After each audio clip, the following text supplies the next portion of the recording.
Peace if you're willing to fight for it. My name is Amari Rebel, and black people, man, black people get the short end of the stick. If you're new around here, we're all about black music, black story, and black culture. So if that's something you can get down with, go ahead and subscribe. All right, so for me to say something like black people get the short end of the stick is an understatement, to say the least. In fact, it almost borders on lacking creativity, but I'm coming at it from a bit of a different angle.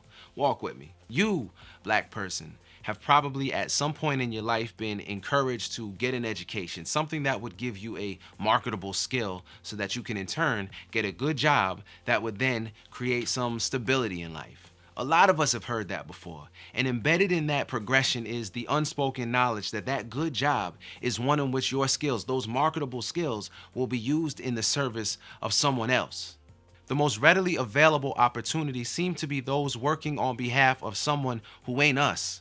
Corporations, nonprofits, fellowships, anything that can offset some of the debt accrued in the process of acquiring those marketable skills. Consequently, black people end up with the short end of the stick, unable to directly benefit from those resources, those minds that could truly serve us. Now, just in case I ain't been clear, I believe that the primary benefactors of black labor, physical, intellectual, emotional, spiritual, creative, should be black communities. Now, obviously, there are always exceptions. I'm sure we could all name a long list of our folks who have and continue to give of themselves to us. But I want to build with you to figure out how we can turn the exception into the rule. One exception is the recently departed Chadwick Boseman. Yeah, that one hurt. Looking at the trajectory of his career, we knew who he was working for. The moves he made, the roles he chose had us in mind. And in all of this celebration of his life, I am reminded of a quote that he shared one time. He said, "When I stand before God at the end of my life, I would hope that I would not have a single bit of talent left and could say, I used everything you gave me." This reminds me of what my brother Tafari Melasizwe is talking about when he says, "When I ascend, I want to be able to look my ancestors in the eye." As to say, I used my skills and talents for the betterment of my people. I continued your work. Now, I want to share this with you. I'm trying to encourage you, but I'm also trying to encourage myself to hold on to some guiding sense of purpose, something larger than ourselves. Because, it be hard when it seems like the fastest road to profit is into the arms and consequent shackles of this system.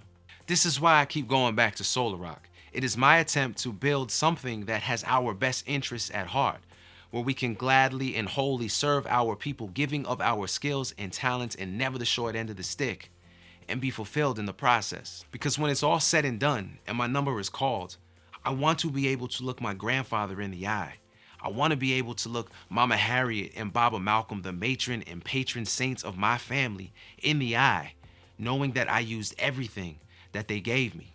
So I leave you now with the words of one of my favorite MCs, formerly known as the Mighty Mos Def. Yasin Bey says, "I give a damn if any fan recall my legacy. I'm trying to live life in the sight of God's memory." Like that, y'all.